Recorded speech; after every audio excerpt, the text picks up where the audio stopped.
It has been many months now since I've managed to get out of the house and go camping in the middle of the Melbourne CBD. I wish I had a good excuse for you as to why I haven't been able to get out. However, I don't. I've just been lazy. I think it's about time we change that.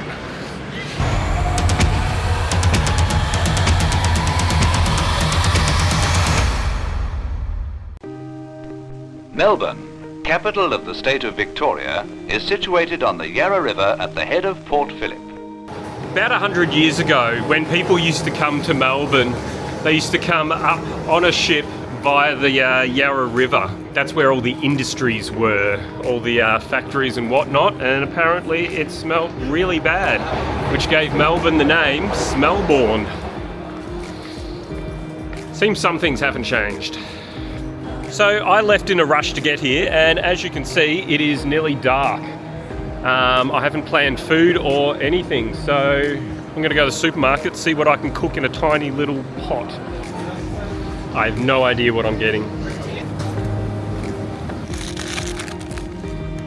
Can't go wrong with noodles. Not very interesting, I know, but oh well, it's what we got. I'm actually going to cook dinner in one of my favourite little alleyways. This time, we're going to be talking about ultralight. So normally I travel ultralight. I get as light as possible because when you're walking around the city with a backpack, you want to stay light. So yeah, so I'm going to go sit down, make some dinner.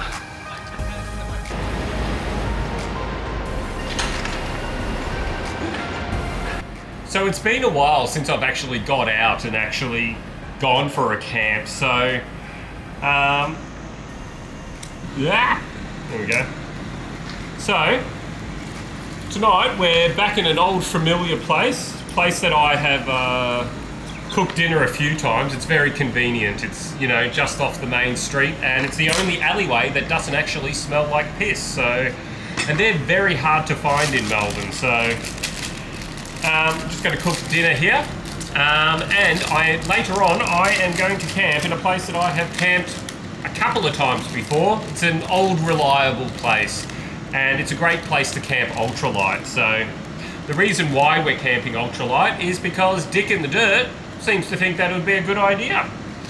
I always go ultralight, and the place I'm staying tonight, I have gone ultralight before with a bag that weighed only 2.5 kilos. Now, it's actually winter in Australia now, so I've actually had to pack a like a liner for my sleeping bag.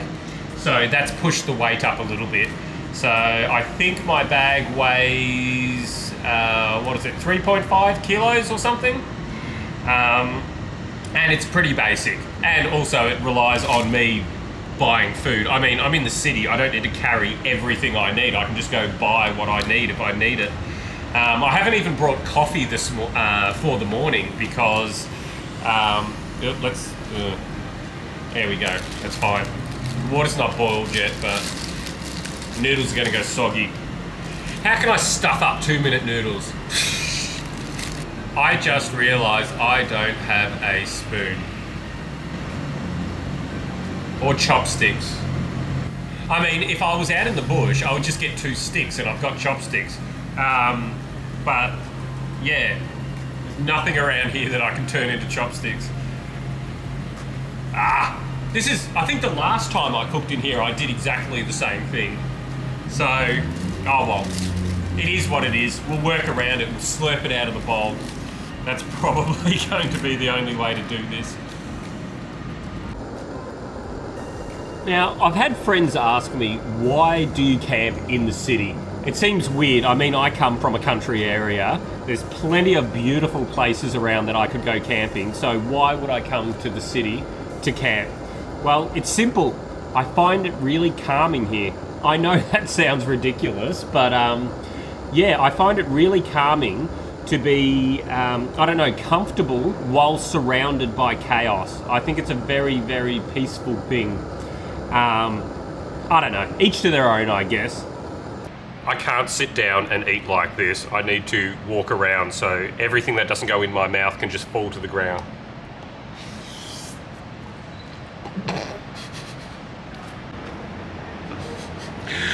have just managed to plaster this whole alleyway with noodles that didn't make it into my mouth. That's what I get for not bringing a spoon. Just finishing off a Mercury hard cider. Wondering if I should have another one. Go on, have another one. You know you want. Don't look at me, I'm also the devil. Go on, crack on. Why not?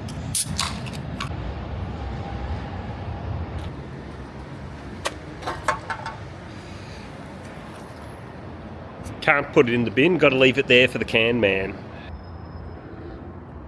As this is an ultra-urban camp, I've had to wait till the crowds on South Bank died down a bit. There's still a few people lingering around, but I should be able to get into the camp without being seen. Well, I guess I'll see you guys tomorrow morning. Ah, shut up, would ya? Okay, so it's morning, and I'm in a bit of... oh, God. So it's morning. I'm in a bit of a dilemma. I got up to go to the toilet before, and now I can't get back into my camp. And the issue is I've left half my stuff there. It's really bright. So there's these two old guys that have been there for about an hour out the front. There's only one way I can get in, and those people won't move. So I'm stuck until they move.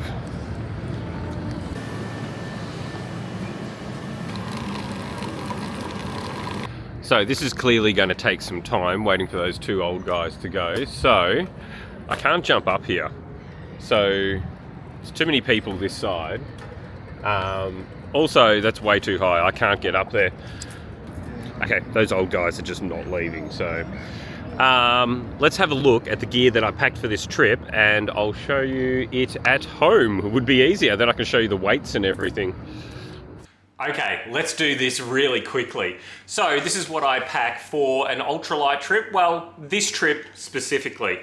So starting off at 910 grams, we have my backpack. This is just a cheap one that I paid, I think, $30 for on AliExpress. Next thing we have is a dry bag. So this is what we line the backpack with. Also, it means that if I need to pack up in a rush, I can put the backpack into this bag, plus everything else, including my shoes or whatever else I have laying around. I can stick it in the bag and then just run off with this bag. It's 70 litres, so it's much bigger than my 25 litre bag. The next thing we have is, oh, and it weighs about 100 grams. My bivvy, so it's not rolled up at the moment, but this is my first bivvy that I ever used when I went out camping. I've used various different bivvies since then, but I've gone back to this one because it's the good old reliable. It's not very waterproof though, but it works. And that weighs in at 380 grams. Then I have my sleep system. So I have a Thermarest sleeping mat. Now this one costs $4 from the op shop. It's supposed to be self-inflating, however it doesn't self-inflate anymore, so it's pretty much useless. So it weighs slightly more than what it should, and doesn't work. So I'll go back to using my $35 AliExpress one, cheap Chinese one. I guess it's all made in China anyway, but now I have a down sleeping bag. So this one's rated at 5 degrees. However, it's probably not 5 degrees, probably 10 degrees comfort. And it is winter in Australia at the moment. So, by the way, that weighs in at 910 grams. Now, it's winter in Australia, so I have packed a Thermalite liner. This adds an extra 410 grams. And on this trip, I didn't actually use it. So it was kind of pointless. I carried an extra 400 grams for nothing. For cooking, I have my little stove, which is 2 Tokes cups, a small butane gas bottle, a tiny little burner, and a cigarette lighter. And that's the whole thing. Also, this is about half the size of a Jetboil Mini. And I thought Jetboil Mini was the smallest system I could get, but this one's about half the size. I think that's pretty it. That's what I mean. It's pretty basic. It's really just what I need. No food. That can be purchased in Melbourne. Now let's have a look and see how much this weighs all up. There we go. Not much over 3 kilos. So I actually have camped in Melbourne in exactly the same spot that I'm camping tonight, and I had a 12-litre bag and it weighed 2.5 kilos. So that's the lightest I've ever got it for an overnight camp. Anyway, let's go back to the video and see if those old buggers have gone yet.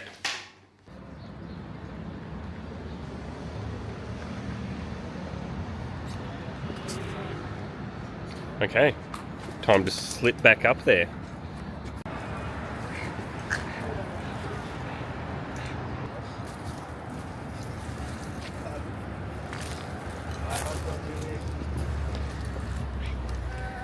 I think I got spotted.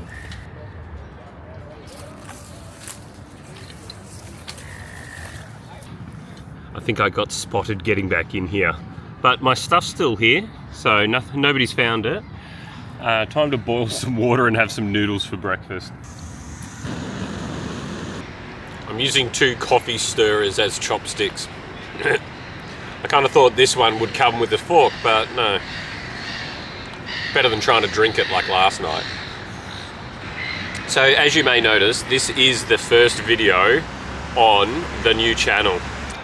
So if you like these kind of videos, I'll really appreciate it if you liked and subscribe.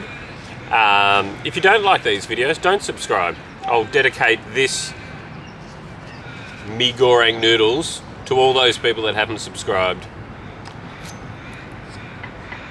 Anyway, rightio. I think it's about time to pack up and get back out into the hustle and bustle of the city, away from this small, hidden little wilderness paradise. The thing I love about this place, look at it. Wilderness. These are actually fig trees, so it feels slightly tropical. It reminds me of the area around Sydney. So it's got this sort of nice semi-tropical sort of vibe. But yeah, look at this bushland. I could be anywhere apart from the sounds of the city traffic.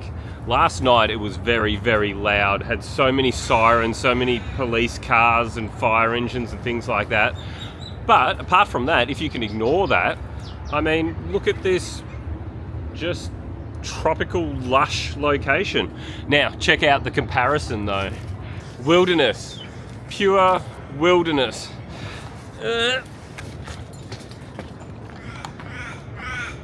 Middle of the city.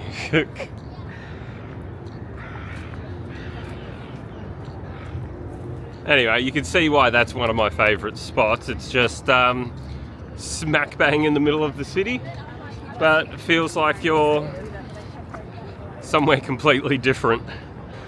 Interesting fact, the bridge that I'm walking across at the moment is the Queen's Bridge. In 1910, Harry Houdini jumped from this bridge, you know, chained up and doing his regular little stunts sort of thing.